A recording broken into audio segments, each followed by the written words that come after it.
एक डायग्राम देखी जिसमें 5 फैक्टर्स के ऊपर छोटी छोटी सी लाइनें लिखी हुई थी। हर लाइन के पीछे लॉजिक थी और अगेन जो एलिमेंट का नाम है ना वो याद रखना जरूरी है। अंदर की जो इंग्लिश है वो थोड़ी बहुत बदली जा सकती है। इन्होंने 5 बातें लिखी हैं, आप 7 लिख सकते हैं, 3 लिख सकते हैं। एक एक करके चलते हैं। बैरियर्स टू एंट्री, अगर हम बैरियर्स टू एंट्री की बात करें तो इकोनॉमीज ऑफ स्केल, कुछ बिजनेसेस में ये एंट्री बैरियर होता है कि जब तक आप बड़े लेवल पे नहीं खेलेंगे मजा नहीं आएगा। भाई इस कमरे में अगर एसी चल जाने हैं, खर्चे लग जाने हैं, किराए हमने दे देने हैं, तो 10 बच्चे बैठे होंगे तो भी उतना ही खर्चा लगेगा और 50 बैठे होंगे तो भी उतना खर्चा लगेगा। अब अगर खर्चा किसी बिजनेस का बहुत हाई हो तो वहां जब तक आप इकोनॉमीज ऑफ स्केल अचीव नहीं करेंगे बात नहीं बनेगी। यानी ये जो मैंने आपको बताया कि हमारा जो सेगमेंट है ये बिजनेस मॉडल बड़ा फ्लॉप मॉडल होता है, लेकिन ये फिर भी गुजारा मुजारा कर जाता है लार्ज नंबर ऑफ वॉल्यूम के हिसाब से। जब इतने सारे लोग ऑनलाइन फिजिकल मिक्स होके टोटल आते हैं तो अल्टीमेटली हमें वो उसको चलाना थोड़ा सा आसान हो जाता है। तो इकोनॉमीज ऑफ स्केल का मतलब है कि बड़े पैमाने पे खेलना।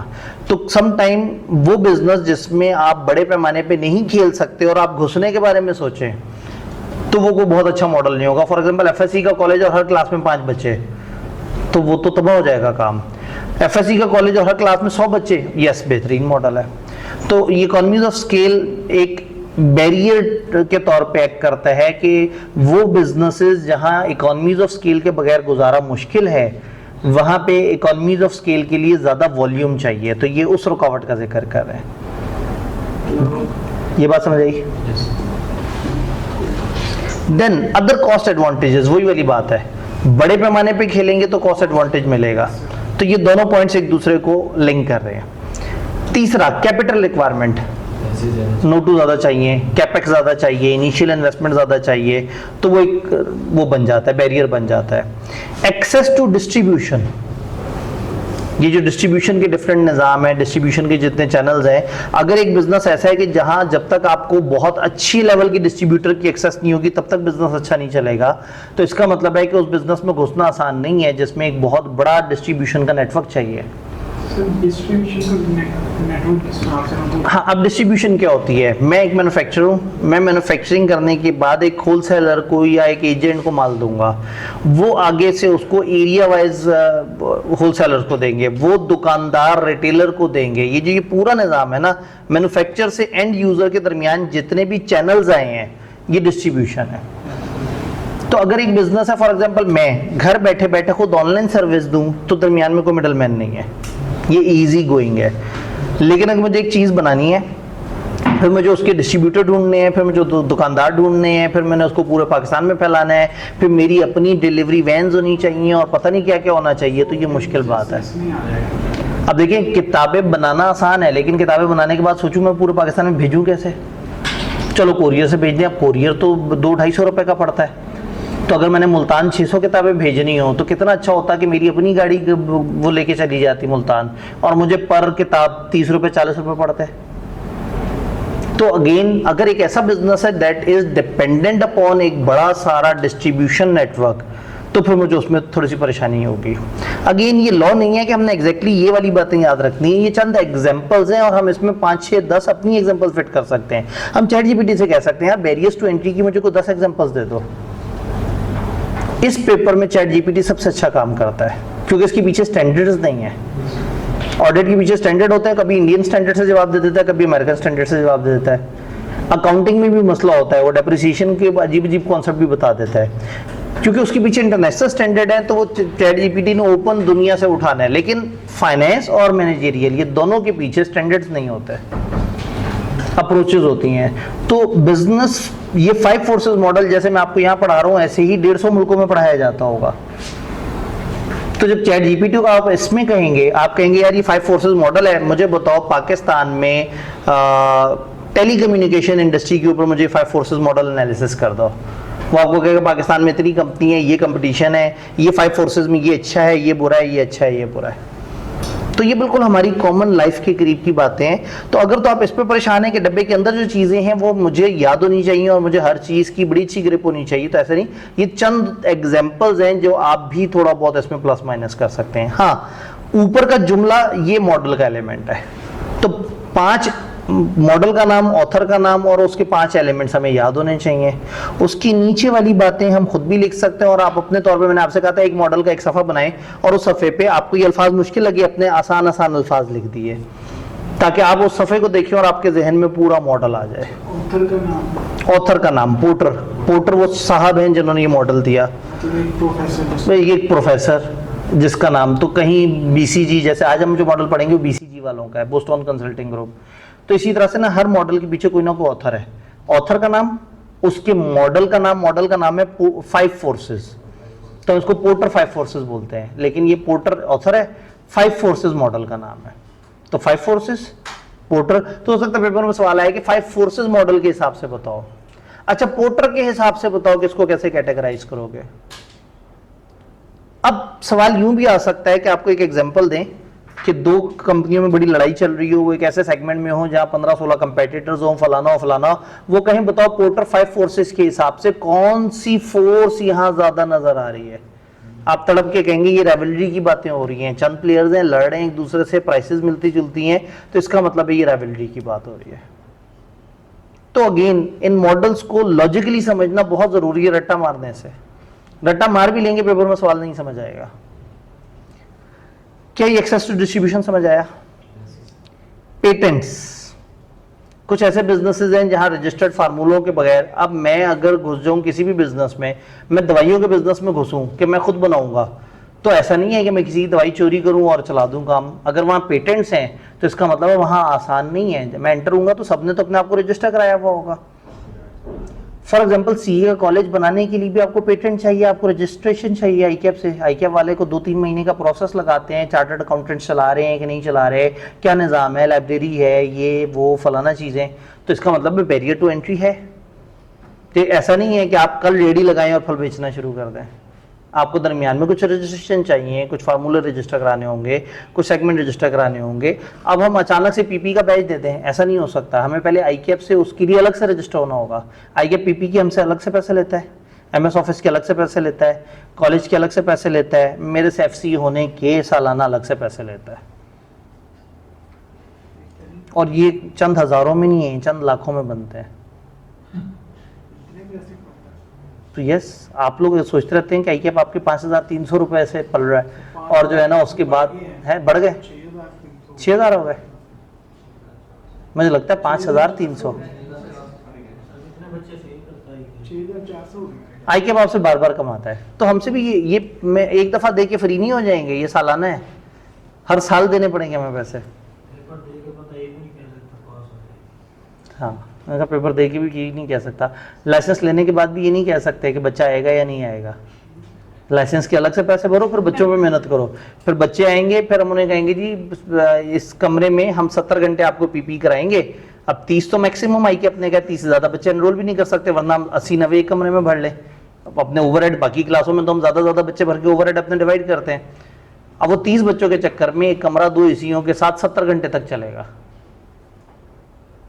तो 70 घंटे तक अगर 2 AC चलते रहेंगे तो सिर्फ बिजली की कॉस्ट, फिर वो 5-6 कमरों में से एक कमरा होगा, और 70 घंटे का मतलब ये है, 3 महीने का मतलब ये है कि उस टाइम पे उस कमरे में हम वो नहीं कर सकते, कैफ की क्लास नहीं डाल सकते।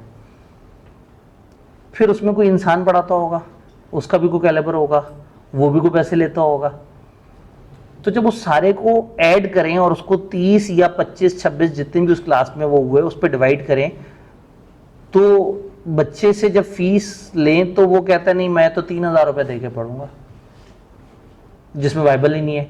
तो 3,000 भी लोग ले रहे होते हैं, क्योंकि उन्होंने क्लास में 70 घंटे थोड़ी गुजारने होते हैं, उसमें बच्चे को खड़े करके 2-3 वीडियोस बना के बस पोर्टल पे डालनी होती है, और कहते हैं ठीक है आ जाना तो हमें सर्टिफिकेट मिल जाएगा। तो ईमानदारी से जीना भी तो बड़ा मुश्किल काम है।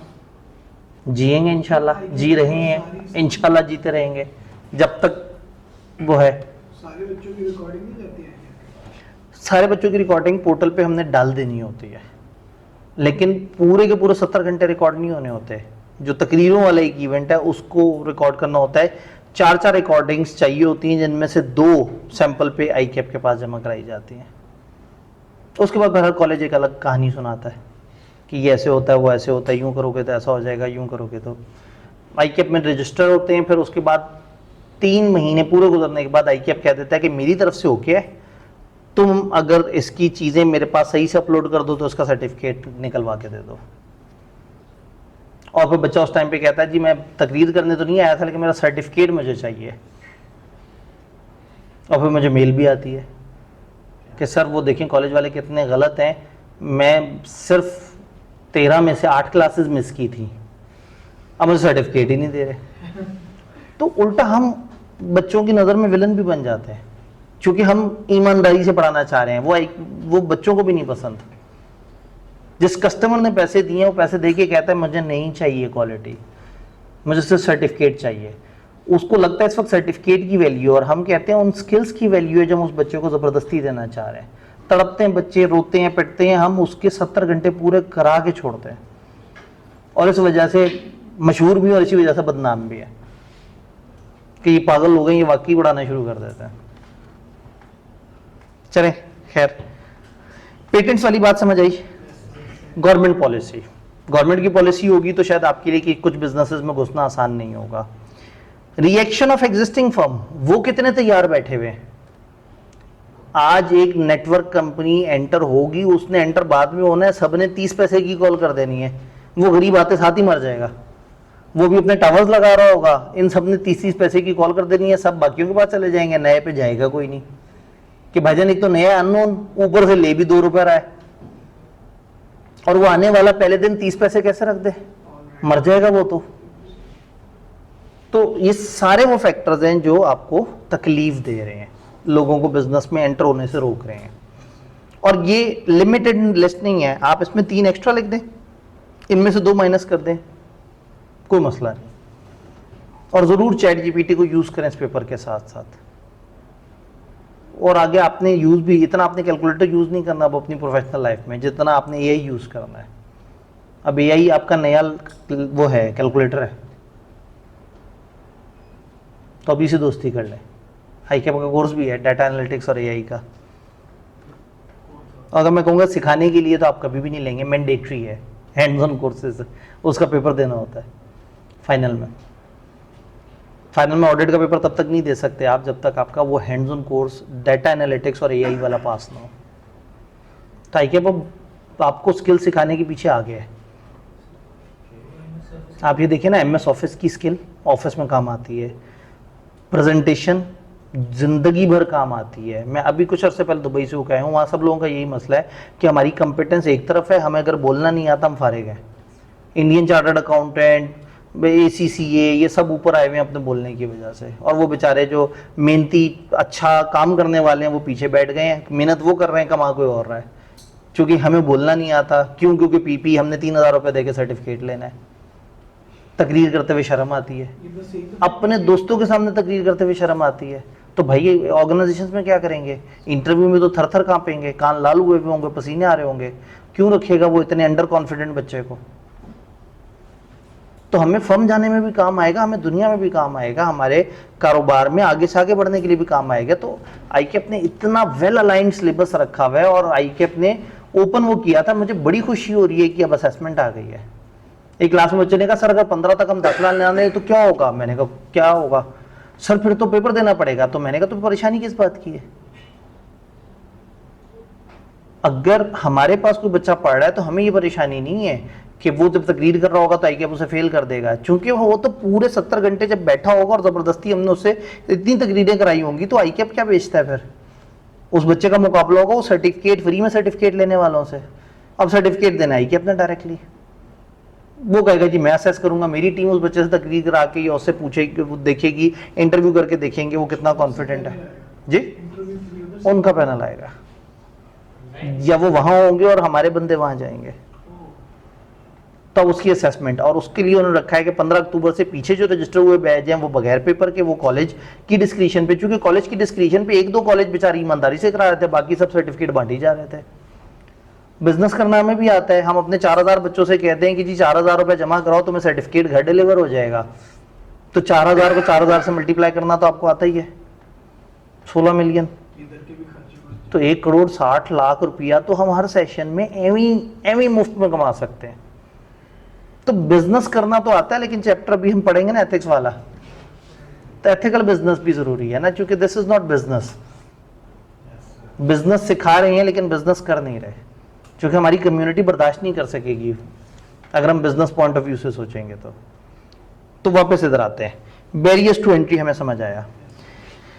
देन राइवलरी कब ज्यादा होती है, ये ऐसे करके एरो ऊपर जा रहा था। जब राइवल्स क्या होते हैं जी? कंपेटिटर्स, मुकाबला करने वाले। जब सिमिलर साइज में, बात समझ आई? मार्केट में स्लो ग्रोथ हो, सर ये सिमिलर साइज मतलब एक जैसे मिलते जुलते, मतलब यानी कि उनकी वो जैसे पंखे की जो वो कंपनियां बनाने वाली, ऐसा नहीं है कि एक बहुत ही ऊपर लेवल की कंपनी है और बाकी बेचारी गरीब हैं, सारे मिलते जुलते लेवल के हैं। साइज से मुराद size of the organisation, level of the organisation. तो अगर सारे मिलते जुलते प्लेयर्स हैं तो ठीक, प्रोडक्ट वाइज मतलब वो प्रोडक्ट वाइज भी हो सकते हैं। सिमिलर साइज का मतलब है कि है तकरीबन तक मिलते जुलते कैलिबर के। स्टेटस, जैसे टेलीकॉम कंपनियां तकरीबन एक मिलते जुलते कैपिटल हैं, बैंक्स तकरीबन मिलते जुलते कैपिटल है, मिलते जुलते स्ट्रक्चर से तकरीबन उसी तरह से चल रहे हैं। तो बैंकिंग इंडस्ट्री पाकिस्तान में बहुत कंपटीशन है, सर्विसेज में लड़ रहे हैं, वो पैकेजेस दे रहे हैं, कार्ड्स दे रहे हैं, आपको खानों पे डिस्काउंट्स दिलवा रहे हैं, कंपटीशन चल रहा है, उस कंपटीशन में वो करना चाह रहे हैं। Then high fix cost. अब जब हाई फिक्स कॉस्ट होगी तो कंपटीशन क्यों बढ़ेगा? ये क्या बात हुई? ओवरहेड्स को कम करने के लिए भी सीए कॉलेजेस की यही तो मौत पड़ी हुई है कि सबकी इतनी फिक्स कॉस्ट है कि उस फिक्स कॉस्ट को पूरा करने के लिए कुछ ना कुछ तो करना पड़ेगा, छलांगे मारनी पड़ेगी, कलाबाजियां करना पड़ेगा, बच्चों को भरना पड़ेगा। कोई सीना बसीना मार्केटिंग में चल रहे होंगे, कोई फेसबुक पे ग्रुपों को पैसे दे के वहां पे पोस्टें डाल रहे होंगे, कोई व्हाट्सएप में ब्रॉडकास्टिंग की लिस्टों में घुस जाएंगे, कोई आप जिसको जानते भी नहीं होंगे आपके इनबॉक्स में आके कहेगा आजो जी मेरे कॉलेज से ये ऐसे 4,000 5,000 में लेक्चर ले लो, लूट लो, ऐसे कर लो। तो क्यों? सबकी कॉस्ट फिक्स है। फिक्स कॉस्ट भरने के लिए, कवर करने के लिए आपको नंबर ऑफ पर्सन्स चाहिए। तो जहां मजबूरी होती है, जहां फिक्स कॉस्ट नहीं होती ना, बिजनेसेस धीमे मिजाज से चलते हैं। और जहां सबको होता है यार अगले महीने का किराया कैसे निकालना है, वहां एंटरप्रेन्योर पागल हुआ होता है, वो कहता है बस ये करो ये करो ये करो ये करो, किराया निकलना चाहिए, खर्चे निकलने चाहिए।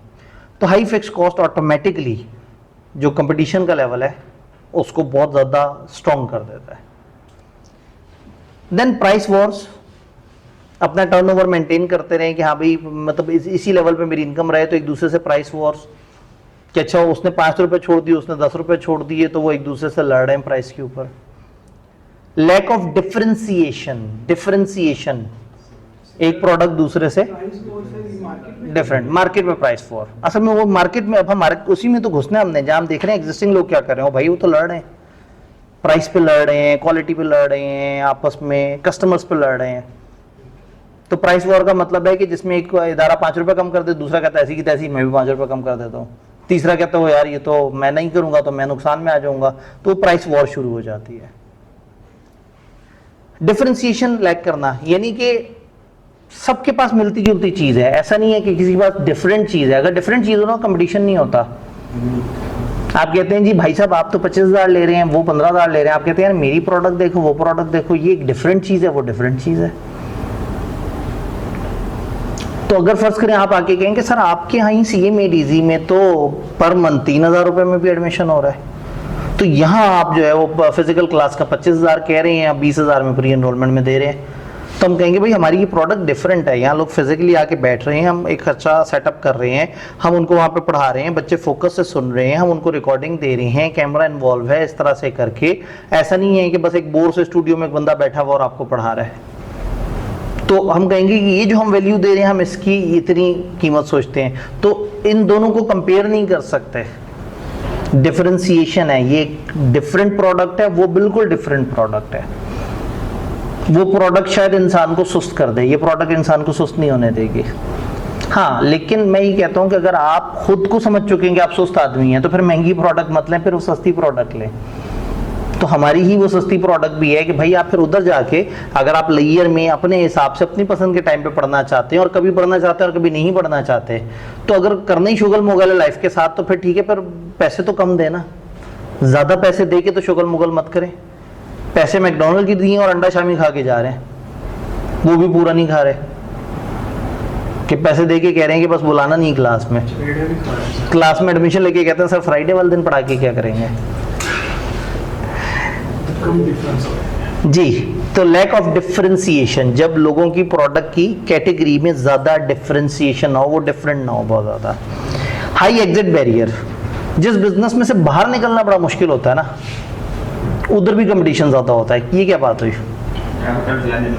कैपिटल ज़्यादा इन्वेस्ट किया हुआ है, अब निकलते भी मौत आ रही हो, कह रहे हैं यार एक काम करते हैं, एक सेशन और तजर्बा कर लेते हैं, थोड़ी सी और कोशिश कर लेते हैं, 2 महीने और दुकान चला के देख लेते हैं। तो जिन बिजनेस से बाहर निकलना मुश्किल होता है, वहाँ लोग निकलते निकलते भी अच्छा खासा मुकाबला कर रहे होते हैं। क्लियर?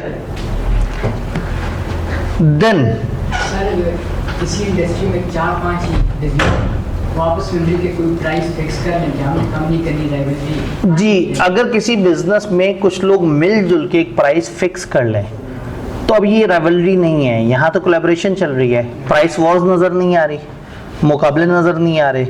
तो ऐसे में हम ये नहीं मानेंगे कि वहाँ पे कंपटीशन है, लेकिन हम ये ज़रूर मान लेंगे कि वहाँ एंटर होना काफ़ी मुश्किल है। अब एंट्री पे पाबंदी हो गई ना, एग्जिस्टिंग प्लेयर्स ने दोस्ती की हुई है। इस वक्त अगर एंटर होंगे तो ये तो सारे हमें खा जाएंगे, आने वाले को तो कोई नहीं आने देगा। वही बात कि वो कैसे 30 पैसा करने को ऐसे ही अगर सी वाले कॉलेज आपस में कोलैबोरेट कर लेंगे 50,000 से कम एक्सपेक्ट नहीं। बिल्कुल सही कह रहे हैं अगर सीए वाले कॉलेज आपस में मिलकर ये तय कर लें कि कोई 50,000 से कम पे नहीं पढ़ाएगा, तो बच्चे ने कहीं तो जाके सर फोड़ दें अपना, वो जाएगा टक्कर मारेगा और फिर एंड पे उसे समझ आ जाएगा कि हाँ यूनिवर्सिटियाँ लाखों ले रही हैं, अभी भी सस्ते लोग हैं 50,000 में पढ़ा रहे हैं, तो अल्टीमेटली वो उस पर सेट हो जाएंगे। तो सवाल ये कि ऐसा क्यों नहीं करते? उसका एक विलन मैं खुद भी हूँ, मैं खुद इस पॉलिसी के अगेंस्ट होता था कि ये क्या बात हुई कि आप इस्तेसाल करो लोगों का, क्योंकि हमारे यहाँ जो ऑडियंस आता है वो बहुत अमीर नहीं है ना। तो मैं हमेशा मानता हूँ कि ये एक बिजनेस मॉडल नहीं है, ये एक सर्विस और थोड़ा सा बिजनेस मॉडल है। इधर डिसेंट निकले ओके, ज़्यादा निकालना को बहुत अच्छी बात नहीं है, क्योंकि ये आपकी जेबें नहीं है, आपके वालिदैन की जेबें हैं, और वो ऑलरेडी बहुत ही ऊंचा अफोर्ड करते, तो आप दूसरे मुल्क में 70-80 लाख रुपए की यूनिवर्सिटी में बैठे हुए होते हैं। इस टाइम पे वो अपनी कैपेसिटी के हिसाब से जो बेस्ट कर सकते हैं कर रहे हैं। अब उन्होंने कर दिया अपना काम, अब आपका काम है। अब आप लोग अगर नहीं काम करेंगे तो फिर दुख की बात होगी। तो अपने हिस्से का हमने फर्ज अदा करना है। तो चलें फर्ज करें ये वाला मॉडल हो भी, 6 कॉलेज में मिलकर तय किया कि 50 से कम पे कोई एडमिशन नहीं करेगा, एक ने गद्दारी कर ली, कहाँ जाएंगे सारे बच्चे? गद्दार के पास। तो इसमें गद्दारी सबसे प्रीमियम चीज़ है। टीचर अच्छे नहीं है तो फिर भी नहीं जाएंगे। बात ये है कि जब सबने आपस में किया है तो किसी एक के पास अच्छे टीचर भी होंगे और नीयत भी खराब होगी। तो इस तरह के एग्रीमेंट में ना गद्दारी हमेशा बहुत अच्छी फीलिंग देती है। एक दफ़ा गद्दारी करेंगे, सारे उनके पास जा जाएंगे, बाद में सारे इन पे लीगल केस कर देंगे, उनको जुर्माने देंगे और कहेंगे हम शर्मिंदा है, वाकई यार आइंदा इस तरह का एग्रीमेंट नहीं करेंगे। लेकिन तब तक मार्केट तो सारी लपेट ली। सैमसंग ने क्या किया था? सैमसंग ने क्या किया था? आईफोन का पैटर्न चोरी किया, आईफोन का थीम चोरी किया। एप्पल ने बहुत सारी ऐसी चीज़ें दी थी जो सैमसंग को नहीं पता था कि क्या किस तरह से, बस उन्होंने वही थीम उठा के चोरी कर लिया। तो इस जब एप्पल अकेले ही राज कर रहा था तो सैमसंग ने उसकी बहुत सारी चीज़ें कॉपी की और अपने आप को सामने ले आया मार्केट में। एप्पल ने सैमसंग पे केस कर दिया, अदालत में केस चलता रहा, केस सैमसंग हार गया, सैमसंग ने जुर्माना दे दिया। बट तब तक सैमसंग मार्केट का बहुत बड़ा शेयर ले जा चुका था। उसके बाद से वो आज तक इसको एप्पल को स्ट्रॉन्ग टक्कर देता है। दोनों को कंपेयर किया जाता है। हालांकि एप्पल कहता है मैं प्रीमियम चीज़ हूँ, सैमसंग कहता है मैं दरमियाने लेवल पे हूँ लेकिन तुम्हें उड़ा दूंगा। ऐसे ही है, अब ऐसे ही चल रही है। फिर इसमें भी बड़े मज़े का किस्सा है कि जब उन्होंने फाइन भरना था ना एप्पल का, तो इनको वो था कि भाई एप्पल वाले बड़े खुश थे और जगह जगह मीडिया पे डाल रहे थे कि देखा हमने सैमसंग को हरा दिया, अब सैमसंग को पेनल्टी देनी पड़ेगी हमें। तो उन्होंने पता नहीं कितने ट्रक सिक्कों के भर के भेजे थे कितने दिन लगे थे उनको सिक्के गिनने में एप्पल वालों को कि फाइन पूरा दिया या नहीं दिया। तो मतलब फिर दुश्मनदारी तो फिर हर लेवल पे होती है। तो हमारे यहाँ वो किसी के ऊपर कीचड़ उछाल देना या किसी पे अंडा मार देना या किसी को इस तरह से कर देना, वो इससे है। तो अंग्रेज भी जब गुस्से में आते हैं तो फिर करते हैं एक दूसरे के साथ। तो ये बड़ा मशहूर वाक़या है कि उन्होंने फाइन भरा, लेकिन सिक्कों की फॉर्म में। तो कहने का मतलब है गलत किया, तौबा की, लेकिन मार्केट में आ गए। एक बंदा आए, पहले पुठे पुठे गाने गाए 10 लोग फैन बन जाए, फिर कहें यार कितना गलीज आदमी है फलाना, फिर एक दिन टीवी पे आके कि मैं तौबा कर लिया, आइंदा से साफ गाने गाया करूंगा। तब तक मार्केट रीच आ गई थी उसके पास, अब जो मर्जी करे। तो अनफॉर्चुनेटली हमारी मार्केट तो ऐसे चलती है। वो एक वीडियो चल पड़े, पौरी हो रही है यार, वो खातून अब ड्रामों में आ रही है, फिल्मों में आ रही है, और सही है, उसने कैरियर बना लिया है। उस टाइम पे जो भी उसको हंसी मजाक उड़ा रहा था, उसका उसे नुकसान थोड़ी सी देर के लिए हुआ है, अब फायदा ही फायदा। तो वो आज मतलब मोजिज भी है। तो बहुत सारी, ये जो हमारा वो गाने वाला कौन है, वो जो चाहत फतेह अली, हाँ लाहौर का पावा अख्तर लावा। आप लोग तो खैर वो टिकटॉक की दुनिया के लोग हैं, और जो है ना, इधर आते हैं जी। कब होगी greatest bargaining power of supplier, कब ज्यादा होगी? कुछ फैक्टर्स आप पढ़ के आए। फ्यू सप्लायर समझ आता है, फ्यू सब्स्टिट्यूट ये भी समझ आता है। स्विचिंग कॉस्ट आर हाई, मतलब वो एक कॉलेज से दूसरे कॉलेज जाने हैं तो पहले ये एनओसी लेना है, फिर ये करना पड़ेगा, फिर वो करना पड़ेगा, कहेंगे यार क्या मुसीबत है। जैसे इस वक्त अगर एक नेटवर्क से दूसरे नेटवर्क आप सेम नंबर ना ट्रैवल करवा सकें, तो बंदा कहता है भाई मेरा 15 साल का सेव हुआ हुआ नंबर है, मैं कैसे बदलूं? स्विचिंग मुश्किल है। तो फिर ऐसे में सप्लायर के पास पावर आ जाएगी कि यार जैस का कस्टमर नहीं छोड़ के जाएगा, जैस को 0300 वाले नंबर को नहीं छोड़ेगा। ये तो पीटीए बीच में ले आया रूल के, ठीक है नंबर जो मर्जी हो, नेटवर्क जो मर्जी हो। जब तक ये नहीं होता था, लोग नहीं छोड़ पाते थे अपना नेटवर्क, तो फिर इनका कंपटीशन बढ़ाने के लिए इस तरह के रूल्स लेके आए। देन इंटीग्रेटिंग फॉरवर्ड, ये मैंने आपको कहा था कि ये अभी हमने नहीं पढ़ा था, ये हमने आज इस पे जिक्र करना था। कस्टमर्स नॉट सिग्निफिकेंट, ये क्या चीज है? जब सप्लायर को पता है कि टुच्चे टुच्चे से कस्टमर हो, छोटे छोटे से गरीब गुरबा से, वो एक अच्छी बड़ी दुकान डाल के बैठा हुआ बिजनेस, और वो उसके पास जो आ रहे हो, एक गया तो 100 और आ जाएंगे। ये जो मुख्तलिफ ब्रांडेड मॉल्स में बैठे होते हैं, उनको पता है कि दिन में 1500 बंदे ने हमें विजिट करना है, तो 2 बंदे नाराज हो भी गए, खैर है। ये चीज़ कितने की? इतने की, पक्का हाँ जी इतना का, देख लें, और भाईजान आप आगे चलें, किसी और को जगह दें। तो जिनके कस्टमर्स बड़े थोड़े थोड़े से हल्के लेवल के होंगे, वो सप्लायर बड़ा स्ट्रॉन्ग हुआ होता है। तो इसका मतलब है कि वहाँ पे सप्लायर के पास बड़ी बार्गेनिंग पावर आ जाती है। तो मैं जिससे खरीदने जा रहा हूँ, अगर मैं उसके सैकड़ों हजारों बंदों में से एक हूँ, तो वो जो रेट कहेगा मुझे उसी पे खरीदना पड़ेगा। तो बिजनेस बेचारा फंस जाएगा जब उसके सप्लायर के पास अन्य व कस्टमर है, जिनमें से एक आप भी हैं। ये बात समझ आई? मैं इस वक्त सप्लायर के पॉइंट ऑफ व्यू से मैं कौन हूँ? उसका मैं कस्टमर हूँ ना। तो अगर उसके लिए कस्टमर इनसिग्निफिकेंट है, तो मैं उसके लिए भी इनसिग्निफिकेंट होगा। ये ऐसी ही जैसे गो टू वेबिनार हमारा सही ना चल रहा और हम इन्हें कहें मैं आप लोगों के खिलाफ केस कर दूंगा, आपने ये क्या किया, हमारी क्लास का एनवायरनमेंट खराब हो गया। वो कहेंगे यार ईस्ट एशिया में मौजूद एक गरीब मुल्क के गरीब शहर के अंदर से गरीब बंदे ने हमें ये कहा है कि नहीं चल रहा, यार छोड़ो इसको, कहो तुम रहने दो, तुम लाइसेंस छोड़ दो, एम शोर में चाह रहे हो। तो हमारी तो यही वो औकात बन जाएगी ना उस बड़े सप्लायर के अगेंस्ट, जिसके हजारों कस्टमर्स में से एक छोटे से कस्टमर हम होंगे। तो इसका मतलब है कि हम डिपेंडेंट हैं। हम जेन्युइनली ऑनलाइन क्लासेस में किसी ना किसी बड़े ऑनलाइन ये जो वर्चुअल क्लास या वर्चुअल वीडियो प्रोवाइडर के रहमो करम पे हैं।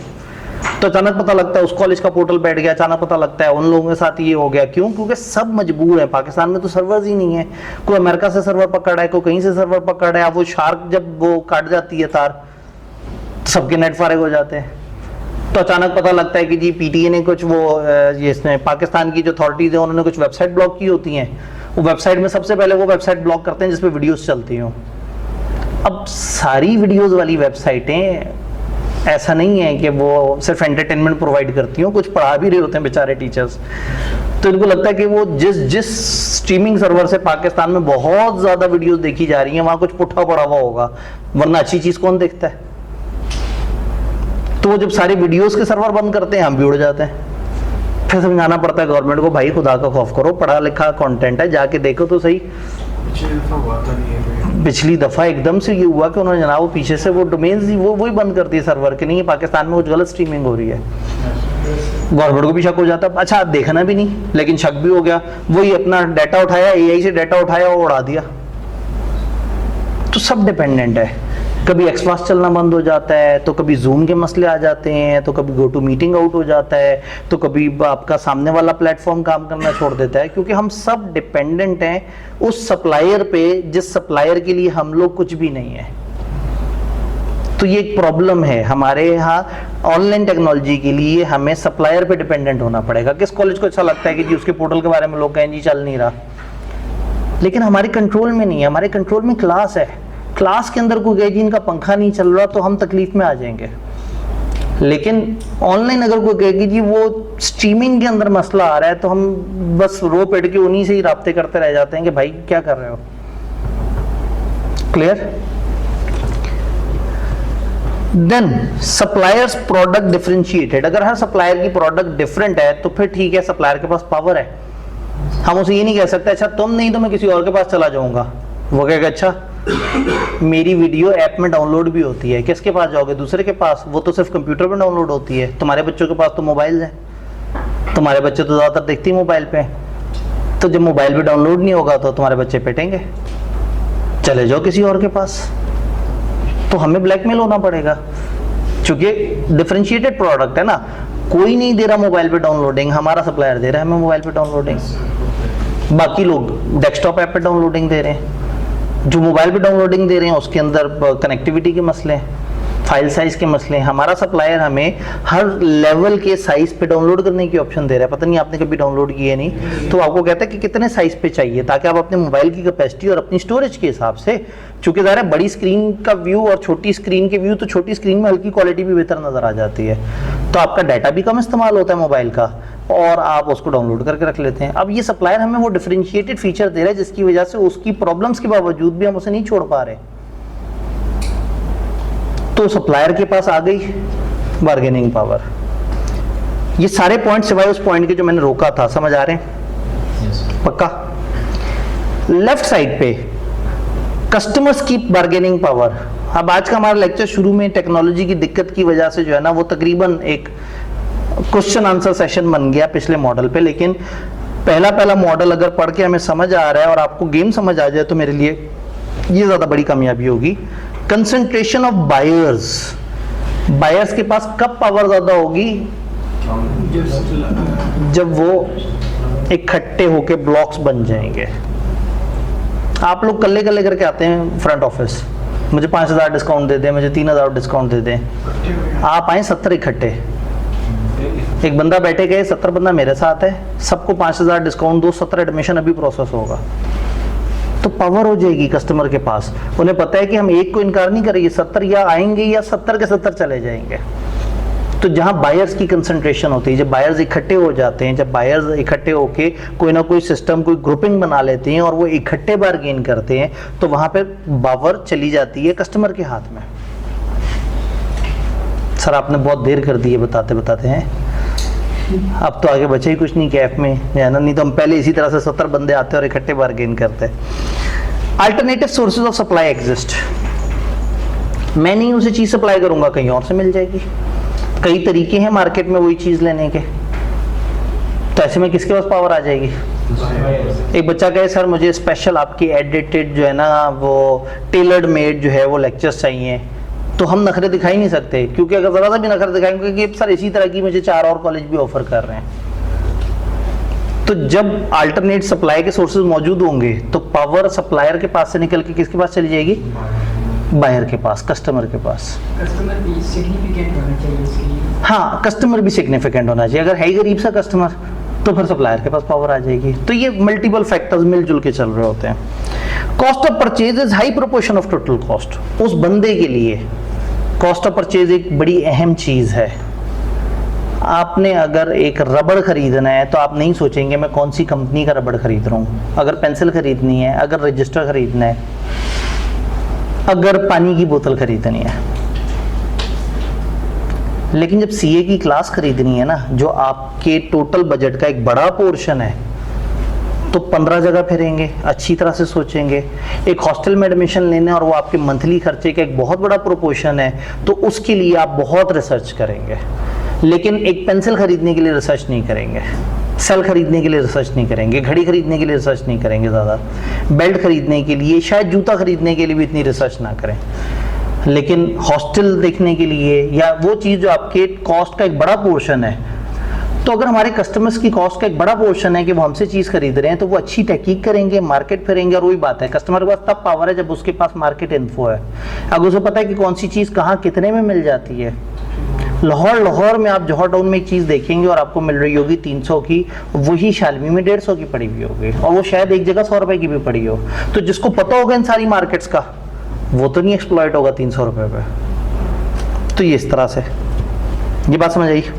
बैकवर्ड इंटीग्रेशन का कल जिक्र नहीं हुआ था, ये आज जिक्र होना है। लो स्विचिंग कॉस्ट, एक जगह से दूसरी जगह स्विच करना का बहुत आसान है, तो वो ऐसे फटाफट हॉप करेंगे और आप रोते रह जाएंगे कि यार ये क्या हुआ, आज अभी मेरे पास बैठा हुआ था। बायर हैव लो प्रॉफिट्स, अगर बायर के प्रॉफिट्स कम होंगे तो वो एक एक रुपए पे बहस करेगा, लड़ेगा। बायर ने आपसे चीज लेके आगे बेचनी है ना किसी को, तो जब उसके पास लो प्रॉफिट्स और कॉस्ट का बड़ा पोर्शन है, तो फिर क्या होगा, वो सियाना है, वो सोचेगा समझेगा और उसके मुताबिक चलेगा। और आपके लिए जरूरी थोड़ी कि आपने एग्जैक्टली यही बातें लिखनी है, आप कोई और फैक्टर्स लिख सकते हैं कि जब कस्टमर्स तादाद में ज़्यादा हों, कस्टमर्स ने आपस में एग्रीमेंट किए हुए हों, आपस में मिलकर कुछ सिस्टम बनाया हुआ हो, तो उनके पास पावर है। बायर हैज़ फुल इन्फॉर्मेशन, ये बात समझ आई। ये वो सारी चीज़ें जो आप पढ़ के आए थे, लेकिन आई वॉज एक्सपेक्टिंग कि जब आप आएंगे तो आप कहेंगे कि सर कॉन्सेप्ट तो समझ आ गया था, ये जुमले उसके साथ सिंक नहीं हो रहे, और ज़रूरी नहीं कि एग्जैक्टली ये वाले जुमले लिखे जाएँ। यहाँ तक बात क्लियर है। पांचवी चीज़ क्या थी, न्यू सब्स्टिट्यूट। अगर न्यू सब्स्टिट्यूट का थ्रेट है, हमें थ्रेट है कि भाई हमारा कोई और मुकाबला आ जाएगा, तो क्या हम अपनी मौजूदा प्रोडक्ट्स के कुछ नई मार्केट देख सकते हैं। भाई हम सीए करा रहे हैं, सीए में मैं बिजनेस लॉ पढ़ा रहा हूँ। अब जब मैं बिजनेस लॉ पढ़ा रहा हूँ और अचानक पता लगा कि सीए का एक अल्टरनेट आ गया और अचानक से सारे बच्चे उस डिग्री की तरफ चले गए, तो हमारे पास लॉ का टीचर भी मौजूद है, कमरा भी मौजूद है, क्या हम आईसीएम में कोई इसी तरह से पढ़ा सकते हैं सीए? क्या हम उसको ये वाला बीलो वाला पढ़ा सकते हैं क्या? तो क्या हमारे पास कुछ और अल्टरनेट्स हैं? अगर हैं तो फिर तो इजी हो जाएगा काम, और अगर नहीं है तो हमें डरना होगा सब्स्टिट्यूट। तो अगर आपको लग रहा है कि मैं जिस बिजनेस में एंटर होने लगा हूं वहां सब्स्टिट्यूट आएगा, तो वो खौफ है। लेकिन अगर सब्स्टिट्यूट आएगा और मेरे पास अल्टरनेट बैकअप प्लान है, तो फिर कोई टेंशन वाली बात नहीं है। एक बिल्डिंग ले रहे हैं जी, क्यों ले रहे हैं बिल्डिंग? इसलिए ले रहे हैं कि यहाँ सीए की क्लासें कराएंगे। अच्छा, अगर सीए से लोग शिफ्ट होना शुरू हो गए किसी और क्वालिफिकेशन में, तो अच्छा बिल्डिंग है, क्या उस बिल्डिंग का कुछ और हो सकता है? हो सकता है। ओके चलो आज शुरू करते हैं, सीए शुरू करते हैं, ना हुआ तो कुछ और कर लेंगे, तो फिर खौफ कम होता है। लेकिन अगर आपके पास अल्टरनेट कोई तरीका ना हो, तो ये वाला खौफ बढ़ जाता है। To what extent there is a danger, कितना खतरा है, सब्स्टिट्यूट आने की चांसेस कितने ज्यादा हैं? Can it be minimise by differentiation और लो कॉस्ट, क्या डिफरेंशिएशन या लो कॉस्ट के तरीके से आप इसको मिनिमाइज कर सकते हैं, कवर कर सकते हैं इस खौफ को? सब्स्टिट्यूट आ रहा है तो क्या आप अपनी प्रोडक्ट में कोई ऐसे ऐड कर सकते हैं जी, सब्स्टिट्यूट आ गया जी, एसी सीए जी, सीए के बच्चे एसीसी में शिफ्ट हो रहे हैं, तो क्या हम ऐसा कर सकते हैं कि हम कहें कि CA with AC CA package, ये क्लास पढ़ा रहे हैं इसमें सीए का पेपर कवर हो रहा है, 4 एक्स्ट्रा क्लासें करके एसी सीए वाला भी कवर हो जाएगा। तो अगर हम अपनी प्रोडक्ट को ही डिफरेंशिएट करके दोनों को कवर कर लेंगे, तो बच जाएंगे उस खौफ से। क्या ये पांचों तरह की फोर्सेस और ये सारी बातें समझ आ रही हैं? अब किसी भी बिजनेस पे हम इस तरह से कर सकते हैं, तो आपने एक छोटा सा काम जरूर करना है कि चैट जीपीटी से कहना है अपनी पसंद की 3 सेक्टर्स, ये 3 सेक्टर इन पाकिस्तान मुझे 5 फोर्सेस एनालिसिस कंडक्ट करके दो। तो वो फिर आपको पांचों के अंदर उस सेक्टर जिसमें आपकी दिलचस्पी है उसकी एग्जांपल्स देके और आपको जब बता रहा होगा, तो फिर आपको और मजा आएगा, आपको प्रैक्टिकली समझ आएगा कि ये मॉडल बेसिकली कर क्या रहा है। ये मॉडल कर ये रहा है कि वो जो एक बिजनेसमैन ने एक डिसीजन के ऊपर फैसला करना था ना, यार लोग बहुत है मार्केट में घुस जाता हूँ, अब ऐसा नहीं होगा। अब वो पांचों फैक्टर्स को देखेगा, फिर सोचेगा कि कौन सा बिजनेस मेरे लिए ज्यादा बेहतर है। ये पोर्टर ने बताया 80-90% ऑफ द टाइम ये काम कर जाएगा, लेकिन कुछ टाइम कुछ एक्सेप्शंस ऐसी होंगी जहां ये मॉडल अप्लाई करके भी शायद आप सक्सेसफुल बिजनेस ना चला सके। तो ये models most of the time काम करते हैं। बात समझ आई? हमारा इसमें एक पॉइंट रहता है और एक हमारा वो डिफरेंशिएशन और उस तरह की डिस्कशन रहती है। इस वाले वो जो फॉरवर्ड बैकवर्ड इंटीग्रेशन है उसको जिक्र करते हैं और उन चीज़ों का जिक्र करते हैं डिफरेंशिएशन। लेकिन अगर मैं इसका डिस्कशन शुरू कर दी तो आपने कहना सर बस छुट्टी सर जाते हैं, तो पहले मैं वो डिस्कस करता हूँ ताकि कुछ अधूरा सा रहे। पहले चलते हैं वो वाली स्लाइड पे। सर अब तो हम बैठ गए हैं, अब तो जो है ना आज जो है ना वो शुरू में कमरे ने हमारे साथ बहुत अच्छा नहीं किया।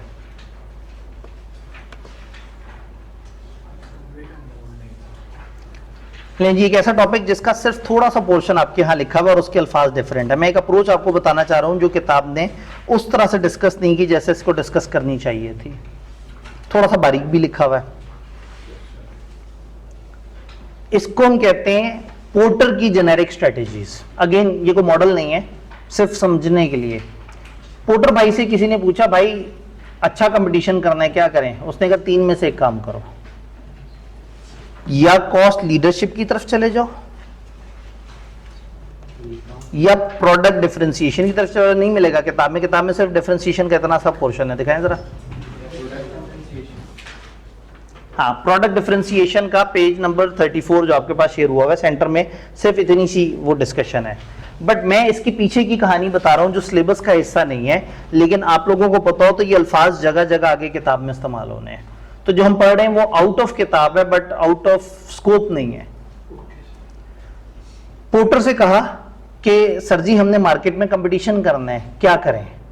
अगर मैं सामने स्क्रीन गायब करके आप लोगों से पूछने की कोशिश करूं, 2 बिजनेस हैं वो आपस में हर वक्त मुकाबला करते रहते हैं।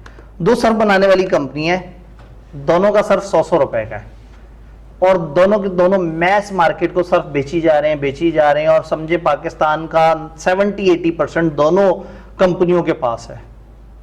अब उनमें से एक कंपनी ने अचानक से दूसरे का शेयर तोड़ने और अचानक से बहुत सारे कस्टमर अपनी तरफ कर लेने हैं। दोनों 100 रुपए का सर्फ बेचते हैं। सबसे सस्ती पायदार और फौरी तरकीब क्या होगी? प्राइस कम कर दें। अच्छा, प्राइस कम कैसे कर दें? उसकी कॉस्ट अगर 90 रुपए और 100 रुपए का वो सर्फ बेच रहा हो, प्राइस कम करना किसके लिए ज्यादा आसान है?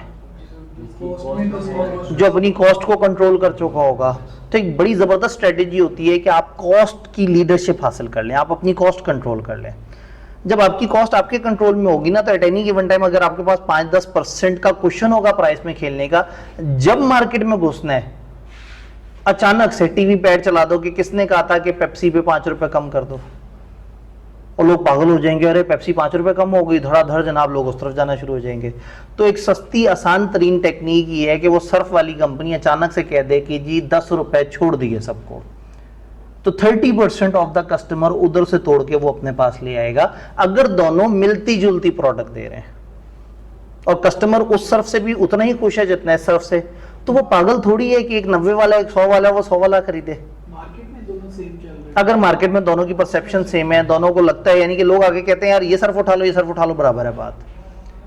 अब जो सस्ता है भाई, अगर जैज और टेलीनॉर दोनों की एक जैसी क्वालिटी हो और सब कुछ एक जैसा हो, लेकिन जैज की कॉल टेलीनॉर से पर कॉल 30 पैसे सस्ती हो, तो लोग कहेंगे यार फायदा ही फायदा है। तो टेक्निकली एक बड़ी मशहूर स्ट्रेटेजी होती है जस्ट फॉर पढ़ने के लिए, कॉस्ट लीडरशिप। जैसे ये देखिए यहाँ पे लिखा हुआ है कि ये बोतल $1.99 की और ये 1.49 की है, तो ये छलांगे मारी है, खुश है क्योंकि लोग इसको पसंद करते हैं। तो अक्सर जगह लोग पानी छोड़ के कार्बोनेटेड ड्रिंक पी लेते हैं क्योंकि वो सस्ती मिल रही होती है। हालांकि पानी की यूटिलिटी वो नहीं बुझा सकता, लेकिन कीमत कम की वजह से लोग अट्रैक्ट हो जाते हैं। एक अप्रोच ही है। एक दूसरी अप्रोच है, वो कहते हैं भाई डिफरेंशिएशन दे दो। अगर आप डायग्राम देखें तो सारी ब्लू कलर की बॉल्स हैं उदास हैं और एक येलो कलर की बॉल है जो अलग से खुश नजर आ रही है सेंटर में। सब सर्फ बेच रहे हैं। अब आपने मुकाबला करना है, 100 रुपए ही कीमत रखें, लेकिन आप कहें कि हमारा लिक्विड सर्फ है, आप ऐसे करके अपने वॉशिंग मशीन में पिटिक पिटिक करके 2 कतरे डालें और कपड़े धुल जाएंगे। अब शशका मशका ऐड हो गया। अब वो सर्फ की डेफिनेशन से बाहर निकल आई कि लोग सर्फ बेच रहे हैं और ये लिक्विड डिटर्जेंट बेच रहे हैं,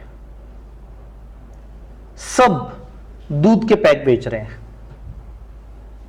लेकिन नेस्वीटा वो दूध बेच रहा है जिससे बोन स्ट्रांग होती है। तो नेस्वीटा का ऐड आता है, कोई खातून आके कहती है बोन स्ट्रांग तो मैं स्ट्रांग। 52% कम्युनिटी को टारगेट कर दिया। खवातीन के मसले ये हैं कि हड्डियां कमजोर हो रही हैं। तो अगर सबको पता लग गया कि हड्डियां कमजोर वाली खवातीन को नेस्वीटा पीना चाहिए तो सारे दूध फारेग। मैं एक दफा रिसर्च की कि उसमें कितना कैल्शियम है, तो बाकियों से शायद 1% ज्यादा कैल्शियम था बस। लेकिन उसकी ब्रांडिंग ऐसे की कि बोन स्ट्रांग तो मैं स्ट्रांग। तो अब सब मुकाबला कर रहे हैं प्राइस में और ये कह रहे हैं कि जी हम तो हड्डियां मजबूत करने वाला दूध बेच रहे हैं। ऑलपर ने जमाने में बड़ा जबरदस्त काम किया था। मिल्क पाउच आपने अक्सर यूज किए होंगे, हॉस्टल वगैरह में भी कई दफा चाय बनाने के लिए। जब आप उस पाउच को खोलते हैं तो उसे पहले तो काटना बड़ा अजियत है, हाथ से टीयर करते हैं, कैंची से काटते हैं। फिर जब उसे पोर कर रहे होते हैं तो वो भी साइडों से फिसल रहा होता है, गिर रहा होता है।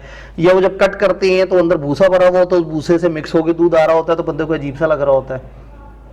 ऑलपर ने पाउच निकाल दिया जो जग जैसा हो, साइड पे जनाब उसकी हवा भर दी और ऊपर से उसको टीयर करना भी बड़ा आसान। मुझे याद है अब तो प्राइसेस बहुत ऊपर चली गई। 30 रुपए के मिल्क पैक होते थे सारे, इन्होंने उससे 25 ml कम क्वांटिटी का दूध 35 रुपए में निकाल दिया। But that was easy to handle. सब मिल्क पैक थे और ये मिल्क पाउच था। तो दूसरी बड़ी स्ट्रेटेजी, कॉस्ट पे मत खेलो, डिफरेंशिएशन। आपको यार वो तो पागल लोग हैं, वो तो सादा दूध बेच रहे हैं, हम तो पाउच दे रहे हैं। तो फिर जो बड़ी महंगी गाड़ियां हैं वो क्यों महंगी होती हैं? पहिए तो सबके 4 हैं। वो फिर कहेंगे हमारी छत वो एंड तक खुलती है। कोई कहेगा आप सीट पे बैठोगे तो अंदर से ठंडी ठंडी सी हवा आएगी। तो शदीद गर्मी में अगर आप कभी आके बैठो, भाई जो इस लेवल का सेट है ना, जो 1.5-2 करोड़ की गाड़ी में बैठा हुआ, उसकी गाड़ी भी उसकी अपनी गैराज के अंदर या पार्किंग में खड़ी हुई होगी, उसे वैसी गर्मी नहीं लगनी थी। लेकिन उसे फीचर दे दिया कि जब कभी गर्मी में गाड़ी खड़ी हो और तुम आके बैठोगे और ये बटन दबाओगे तो सीटें ठंडी हो जाएंगी। अब वो उस चीज का 30 लाख रुपए इजाफी दे देगा कि उसको वैल्यू मिल गई, उसको कंफर्ट मिल गई। तो सब सादा गाड़ियां बेच रहे हैं और हम छत खुलने वाली गाड़ी बेच रहे हैं। सब लेटी हुई गाड़ी बेच रहे हैं, हम उठी हुई गाड़ी बेच रहे हैं। अब वो सेडान बेच रहे हैं, आपने जनाब एसयूवी बना के उसको अपलिफ्ट कर दिया, पहिए थोड़े से बड़े कर दिए। अब आप ऊपर बैठ के ऊपर से छलांग मार के उतरते हुए जैसे मर्जी बेहुदा लगे, लेकिन ऊंची गाड़ी। डाला बेच दिया लोगों को।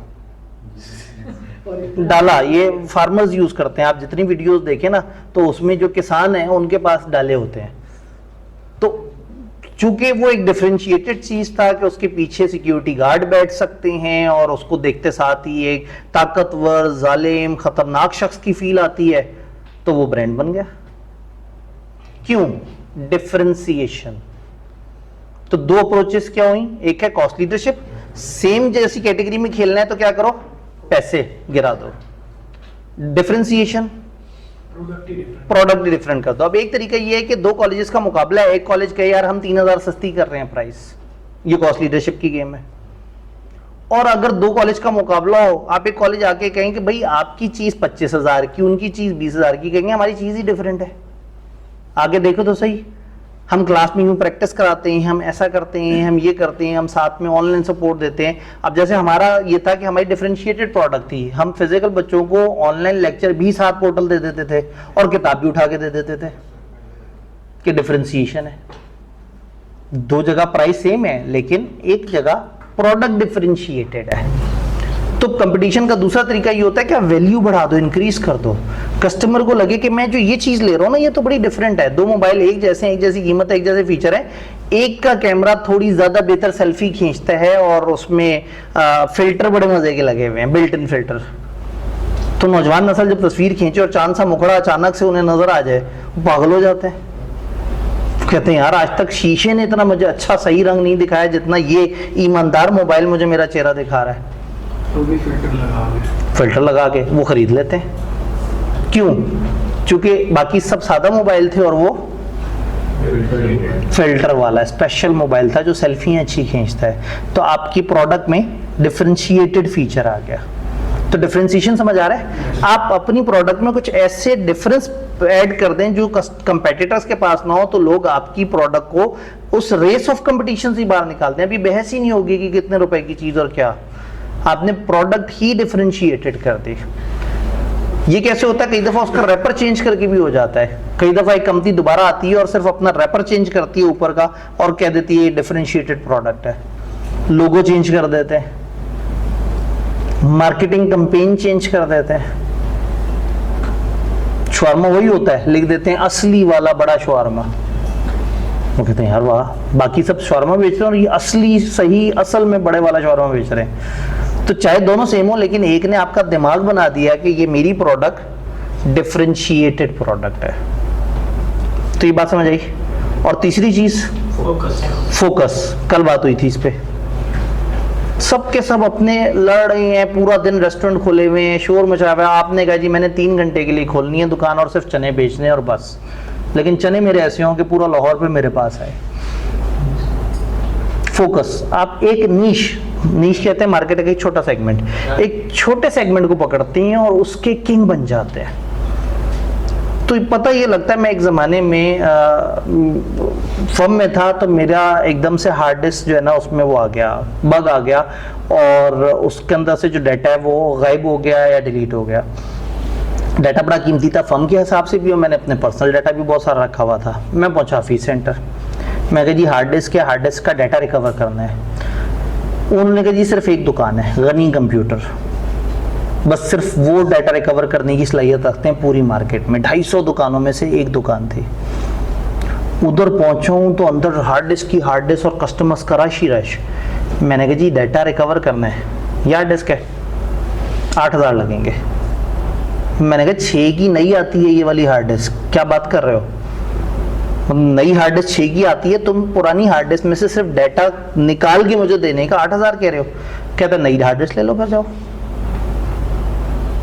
मैं बड़ी तकरीरें करके चोर बाजारी कर रहे हो और ये वो, क्या इस तरह से थोड़ी होता है। और बाहर निकला, उधर ढूंढा, हार्डलो ढूंढा, पता ही लगा कि लाहौर पूरे में हार्ड डिस्क में अगर डाटा करप्ट हो गया है तो रिकवर करना सिर्फ गनी कंप्यूटर को आता था।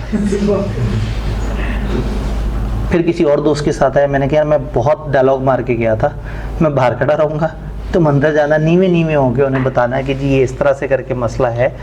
तो फोकस मतलब उन्होंने ये नहीं कि एक दुकान है तो उसके पास लैपटॉप भी रखे हुए हैं, तो मोबाइल भी रखे हुए हैं, तो केसिंग्स भी रखी हुई हैं, तो पता नहीं क्या रखा हुआ है। उसने स्पेशलाइज एक चीज़ में किया, हार्ड डिस्क डाटा रिकवरी। और वो साथ वाली दुकान वाला बहुत बड़ी दुकान के साथ क्या कमाता होगा जितना वो छोटी सी पिद्दी सी दुकान से कमाई जा रहा था। तो कई दफ़ा एक बंदा एक काम करता है, कहता है मैंने सिर्फ केसिंग बेचनी है और सिर्फ केसिंग की एक छोटा सा खोखा लेके बैठ जाता है और पता लगता है कि उस जैसी केसिंग है ही नहीं किसी के पास, मोबाइल कवर या लैपटॉप केसिंग वगैरह, और वो उस अकेली प्रोडक्ट के अंदर गेम खेल जाता है। Focus strategy. आप मार्केट का एक सेगमेंट पकड़ते हैं, उसी सेगमेंट में छा जाते हैं। एक हॉस्पिटल, उसके पास दिल का भी मसला, फेफड़े का भी मसला, गुर्दे का भी मसला, टांग तोड़ने वाला डॉक्टर भी, फलाना डॉक्टर भी, लेकिन एक हॉस्पिटल है ही सिर्फ हार्ट का, और फिर सिर्फ हार्ट में स्पेशलाइजेशन है और 6 डॉक्टर हैं, 6 के 6 दिल के। तो हार्ट वाले सारे लोग उधर आएंगे। नुकसान ये है कि आपको जनरल कस्टमर नहीं लेगा, लेकिन फायदा ये है कि स्पेशलाइज एक तरह का कस्टमर मिलेगा और सिर्फ वही वो होगा। समटाइम एक आध ऐसे टीचर होते थे, वो एक सब्जेक्ट बड़े शौक से पढ़ाते थे, तो वो एक अकेला सब्जेक्ट उठा के बस पढ़ा रहे होते थे जी, कॉलेज का नाम फलाना कॉलेज ऑफ ये वाला सब्जेक्ट का नाम, और सिर्फ उस कॉलेज में एक ही सब्जेक्ट होता था और लोग वो उस एक सब्जेक्ट के लिए उसी कॉलेज जा रहे होते थे कि यार ये स्पेशलाइज बंदा है, बाकी सब तो मिलते जुलते चूरन बेच रहे हैं, ये इसको जो आता है बस ये एक बेच रहा और ये एक ज़्यादा सब्जेक्ट भी नहीं पढ़ा रहा। तो फिर इस तरह की स्पेशलाइजेशन भी होती है। तो ये तीसरी स्ट्रेटेजी कहलाती है फोकस। तो मैस मार्केट को डील करना है तो 2 मुकाबले हैं, कॉस्ट लीडरशिप या डिफरेंशिएशन। और अगर किसी खास सेक्टर की बात करनी है, फोकस पे चले जाए। सब के सब सीए पता नहीं क्या क्या वो कर रहे थे। स्कैन्स वालों ने, एक कैंपस ने तय किया कि हमने सिर्फ एसीसीए पे फोकस करना और कुछ नहीं करना ज़िंदगी में। उनके पास लोग जाते थे सीए का एडमिशन कराने, वो कहते यार हमारी दूसरी ब्रांच के पास जाओ, बच्चा रास्ते में किसी और कॉलेज ड्रॉप हो जाता था, परवाह नहीं करते थे। उन्होंने कहा हमने पढ़ाना ही सिर्फ एसीसीए, ये जो ब्लू बिल्डिंग है, और सिर्फ एसीसीए करके पाकिस्तान का इस वक्त 95% बच्चा एसीसीए का स्कैन से पढ़ता है। उस फोकस में कमाल आ गया ना कि सबको पता लगा यार एसीसीए तो बस यार, फिर स्कैन के अलावा क्या सोचना, तो उधर धड़ाधड़ चले जाते हैं। तो फिर एसीसीए जब दोबारा से रिकवर हुआ, अब सारे रो रहे हैं कि जी हमारे पास तो एसीसीए में कुछ नहीं आ रहा, और स्कैन अकेला बिलियनियर बना हुआ है। तो होता क्या है, फोकस स्ट्रेटेजी में आप एक चीज पकड़ते हैं और उसके ऊपर इतना फोकस कर रहे होते हैं। हमारे अली इमरान साहब टैक्स के 6 पेज दे देते हैं, उसके कहते हैं सर थकते नहीं, क्या खाते हो, कि नहीं, पढ़ाई जा रहे हैं। इतना पढ़ाया कि सबको होता है यार टैक्स को तो कहीं ना कहीं घूमते फिरते, पहली अटेम्प्ट में नहीं आएगा तो अगली दफा फेल हो के आ जाएगा, नहीं तो अगली दफा फेल हो ला के आ जाएगा कि यार इनसे गुजरूंगा तो शायद निकलेगा। अब एक बंदा दिन में 6 बैचेस पढ़ा रहा हो और एक ही सब्जेक्ट को धड़ाधड़, तो इतनी स्पेशलाइजेशन हो जाती है। पिछली 15 रिवीजन क्लासेस जो आईकेप में हुई हैं, शायद 2 दफा सर ने ब्रेक ली है, और वो भी इसलिए कि शायद ऐसा ना लगे कि उनका कोई आईकेप के साथ कोई तय हुआ है। वो आईकेप जब टेक्स्ट सोचता है वो फौरन से अच्छा अली इमरान साहब, खत्म कहानी। स्पेशलाइजेशन बन जाती है, एक सब्जेक्ट आपके साथ इतना अटैच हो जाता है, तो ये फोकस स्ट्रेटेजी होती है। क्या आप इस पे, यानी अब वही वाली बात है कि अब वो अपने शौक से एक पेपर जो पढ़ाना चाहते थे पहले फाइनल का आईटी का भी, और अब इसमें यहाँ पे जो डाटा का पेपर आया है, तो एक बहुत बड़ा चैलेंज ये है कि उनकी जात के साथ ना चिपका हुआ है टैक्स। तो लोगों को ये हो रहा है कि अच्छा ये मतलब डाटा भी पढ़ा रहे हैं, और वो बड़ा तूफानी पढ़ा रहे हैं, बल्कि आजकल तो वो वीडियो क्लिप उनके जगह जगह शेयर हो रहे हैं, लेकिन वही वाली बात कि फिर छाप लग जाती है। जैसे मेरे ऊपर लॉ की छाप ऐसी जालिम लगी, तो कहते हैं लॉ के टीचर, मैं कहता हूँ भाई मुझे बिजनेस पढ़ाना है, मुझे बिजनेस पढ़ाना पसंद है। वो मेरा पीएमबीएस का पेपर भी फौत हो गया बेचारा। तो वो होता ही है कि फिर आपके ऊपर फोकस का एक नुकसान है कि छाप लग जाती है, फिर आप उस फील्ड, लेकिन फिर उस फील्ड के आप किंग होते हैं। आप अपना मैदान सजा के खुद ही से उस पर क्रिकेट खेलना शुरू कर देते हैं, और उधर मुकाबले पे होता ही कोई नहीं, क्योंकि आपका मैदान किसी को नजर ही नहीं आता, सब जनरल खेल रहे होते हैं और आपने एक वो सेगमेंट पकड़ा होता है और उसी पे काम कर रहे होते हैं। तो कई दफ़ा है कि जो मुख्तलिफ टॉक शोज वगैरह में आने वाले लोग या मुख्तलिफ तज्जिया निगार हैं, तो एक बंदा कहता है मैं हूँ ही इंटरनेशनल अफेयर्स का वो एनालिस्ट, वो पाकिस्तानी सियासत पे बात ही नहीं करेगा, कहेगा भाई मेरे से ये पूछो कि अमेरिका, ईरान, इराक, उर्दन, शाम, इसराइल क्या चल रहा है, मैं उस पर बात करूंगा। इमरान खान क्या कर रहा है और नवाज शरीफ क्या कर रहा है ये मुझे नहीं पता। तो अक्सर लोग कहते हैं कि नहीं हम हरफन मौला बनेंगे, वो भी बताएं। तो एक बंदा फिर फॉरेन अफेयर्स का ऐसा स्पेशलिस्ट बनता है कि फिर जब भी फॉरेन अफेयर्स पे कोई ओपिनियन लेनी है तो लोग उसके पास चले जाते हैं। तो ये तीसरी स्ट्रेटेजी होती है फोकस स्ट्रेटेजी। तो मैस मार्केट में 2 स्ट्रेटेजीज चलती हैं, या कॉस्ट लीडरशिप या डिफरेंशिएशन, और स्मॉल मार्केट में फोकस। बात समझ आई?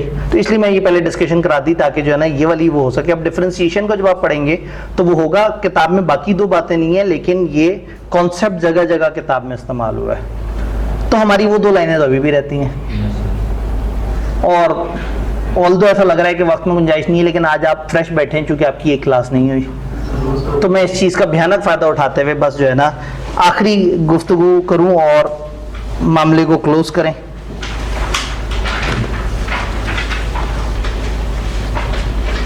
और ये तो आपको पता होगा कि जब हम 5 दिन पढ़ते हैं तो फिर 6ठे दिन आप क्या करते हैं, आप टेस्ट देते हैं। एक दिन जवाब साहब आपको तंग नहीं करेंगे, एक दिन मैं आपको तंग नहीं करूंगा, एक दिन मेरी क्लास नहीं, एक दिन टेस्ट में हमने अभी तक जितना पढ़ा है उसका किसी भी तरह का सवाल अभी भी आपको बताया नहीं कि सवाल किस तरह के आते हैं। तो ये एक बड़ा यूनिक सा तजर्बा होगा कि आपको अचानक से कागज पे देख के लगेगा, फिर आप अपने तरीके से कुछ करेंगे उसके साथ। फिर मैं पीर वाले दिन आपको बताऊंगा कि आपने करना क्या था।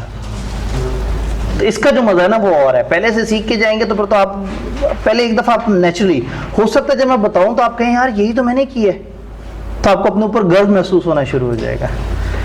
तो ये फॉरवर्ड और बैकवर्ड इंटीग्रेशन को थोड़ा सा समझते हैं कि इसका सप्लायर कस्टमर की दुनिया में क्या ताल्लुक है। ये कलम निकला, चेक करें, दुनिया बदल गई, कलम के तरीके ही बदल गए। लें जी।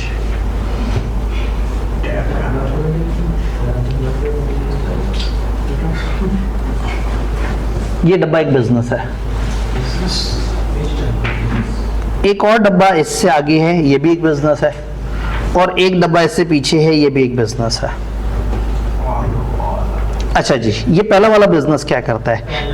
ये पहला वाला बिजनेस स्पेयर्स इंपोर्ट करता है, पार्ट्स इंपोर्ट करता है दुनिया भर से। उसके बाद ये इस बिजनेस को देता है, और ये बिजनेस कार मैन्युफैक्चर करती है, इससे असेंबली का काम करते हैं, वो पुर्जे पकड़ के गाड़ी बना देते हैं, फिर ये इससे आगे शोरूम वालों को दे देते हैं कि तुम लोग इसे बेचो। तो टेक्निकली यहां पे 3 बिजनेस नजर आ रहे हैं। इसमें से ये बिजनेस कस्टमर है इस बिजनेस का, लेफ्ट वाले का, क्या ख्याल है? सेंटर वाला बिजनेस कार मैन्युफैक्चर, कस्टमर है स्पेयर पार्ट्स, और सप्लायर है। तो जब मैं शोरूम पे खड़े होकर देखूंगा तो शोरूम वाले का सप्लायर कौन है? कार मैन्युफैक्चरिंग वाला, और कार मैन्युफैक्चरिंग वाले का, और अगर रिवर्स चलें तो कस्टमर्स वाला वो होगा। अब फर्ज करें आप यहाँ दरमियान में खड़े हैं, आप कार मैन्युफैक्चरिंग कर रहे हैं। जब आप कार मैन्युफैक्चरिंग कर रहे हैं और आपको ये काम बहुत अच्छा आता है, आपको इंपोर्ट नहीं आती, एक टाइम आता है कि आपका सप्लायर कहता है भाई पुर्जे बड़े महंगे हो गए हैं। अब आप कार मैन्युफैक्चर करते हैं तो आप आगे जब बेचना चाहते हैं तो कस्टमर कहता है मैं तो नहीं इतनी महंगी गाड़ी खरीदूंगा। आप एक खास टाइम पे तंग आ जाते हैं और अपने सप्लायर से कहते हैं यार मुझे सस्ते रेट पे दे दो, वो कहता है मैं नहीं दूंगा। फिर आप सोचते हैं यार मैंने इतनी 1000 गाड़ियां बनानी है, मैं अपना ही डिपार्टमेंट क्यों ना बना लूं इंपोर्ट का, हम ही इंपोर्ट कर लेते हैं बाहर से पुर्जे, हम ही मैन्युफैक्चर कर लेंगे। तो ये पीछे गए और सप्लायर को खा गए। बैकवर्ड इंटीग्रेशन, पीछे जाके पीछे वाला बिजनेस पकड़ लिया। अच्छा, जब ये गाड़ी बना बना के आगे दे रहे हैं तो कभी शोरूम वालों के नखरे, आपको पता है आजकल ये चल रहा है वो चल रहा है, लोगों को उस तरह की गाड़ी पसंद आती है, आपके तो डिजाइन में ये मसला है और ये वो, जब वो ज्यादा टैं टैं टैं करेंगे तो फिर शोरूम भी अपना बना लेंगे। अब होता ये है कि अगर एक बंदे ने दूध का पैक मैन्युफैक्चर किया तो मैन्युफैक्चर करके आगे किसी डिस्ट्रीब्यूटर को देगा, डिस्ट्रीब्यूटर आगे चलाएगा। लेकिन जब ये इतना बड़ा हो, फॉर एग्जाम्पल मैंने एक अगर किताब भेजनी है कराची तो मैं कुरियर से भेजूंगा, अगर मैं महीने में 15 किताबें भेजनी है तो भी कुरियर से भेजूंगा, अगर मैंने हर महीने 8000 किताबें भेजनी है तो मैं अपनी गाड़ी खरीद लूंगा, एक ड्राइवर रखूंगा और उसको कहूंगा तुमने जाना है और गाड़ी में 20,000 किताबें रख के जाना है, मुल्तान जाना है, वहां से फिर आगे घूम के फैसलाबाद जाना है, उधर से रहीमियार खान से होते हुए सक्कर से होते हुए कराची जाना है और हर जगह किताबें ड्रॉप करते हुए जाना है। तो मुझे 11 रुपए पे पर बुक डिलीवरी पड़ जाएगी, कंपेटिटिव एड आ जाएगा। डिलीवरी वाला मेरे से कहता था 250 रुपए दो, मेरा कस्टमर चीखता था कि यार तुम्हारी किताब तो महंगी हो गई। तो मैं आगे किसी को चीज दे रहा हूं और वो आगे वो कर रहा है। अगर उसको ये डर हो कि मेरा कस्टमर मेरा काम शुरू कर देगा तो मेरा क्या होगा। जैसे हम कॉलेजेस डिपेंडेंट होते हैं किसी पब्लिकेशन हाउस पे कि वो हमारी किताब छाप के दे, एक टाइम पे जब इतनी ज्यादा किताबें हो गई तो हमने खुद ही पब्लिशिंग शुरू कर दी। हम बैकवर्ड इंटीग्रेशन कर लिए, हमने जिससे माल पकड़ना था हमने वो काम खुद करना शुरू कर दिया। तो फिर हमेशा कस्टमर को ये खौफ होता है कि मेरा सप्लायर मेरे बिजनेस में ना घुस जाए, और हमेशा सप्लायर को क्या खौफ होता है मेरा कस्टमर मेरे उसमें ना आए। तो बार्गेनिंग पावर ऑफ सप्लायर और कस्टमर में अब आप वो खौफ देखेंगे तो एक बंदे को खौफ है कि बैकवर्ड इंटीग्रेशन ना हो जाए और एक जगह फॉरवर्ड इंटीग्रेशन। तो बैकवर्ड फॉरवर्ड इंटीग्रेशन समझ आ रही है? बायर हो गई, मैन्युफैक्चरर और वो। जी बिल्कुल। अब ये अब आपने सोच के बताना है कि जब मैं इन दो को देख रहा हूं, फर्ज करें आप, डिपेंड करता है आप कौन है, आप ये हैं, यहाँ पे बायर है, आप ये हैं, आपको सामने वाले से खौफ है कि वो आपको ना खा जाए, तो आपको क्या खौफ है? सोच लें, बैकवर्ड। आप यहाँ हैं, आपको किससे डर लग रहा है? इस बंदे से, शोरूम वाले से, कि शोरूम वाले किसी दिन कहें यार मतलब गाड़ी असेंबली करना है ना, इतनी बड़ी क्या साइंस है, हमारा इतना सा मार्जिन प्रॉफिट का असल मार्जिन तो वो मैन्युफैक्चर खा गया। बैकवर्ड इंटीग्रेशन, आप जब अपने कस्टमर से डरते हैं ना तो ये आपको खौफ होता है बैकवर्ड इंटीग्रेशन का। और जब इन दो की बात करें और आप अभी भी यहाँ हैं, फर्ज करें आप कार मैन्युफैक्चरर हैं, अब आपको किससे खौफ है? पीछे वाले से खौफ है कि वो आगे ना आ जाए, वो फॉरवर्ड इंटीग्रेशन ना कर ले, वो आपका बिजनेस मॉडल ना खा जाए। तो बिजनेसेस एक दूसरे को सपोर्ट तो करते हैं, लेकिन एक खास लेवल पे जब बिजनेस चला जाता है तो फिर फॉरवर्ड या बैकवर्ड इंटीग्रेशन करनी मजबूरी हो जाती है।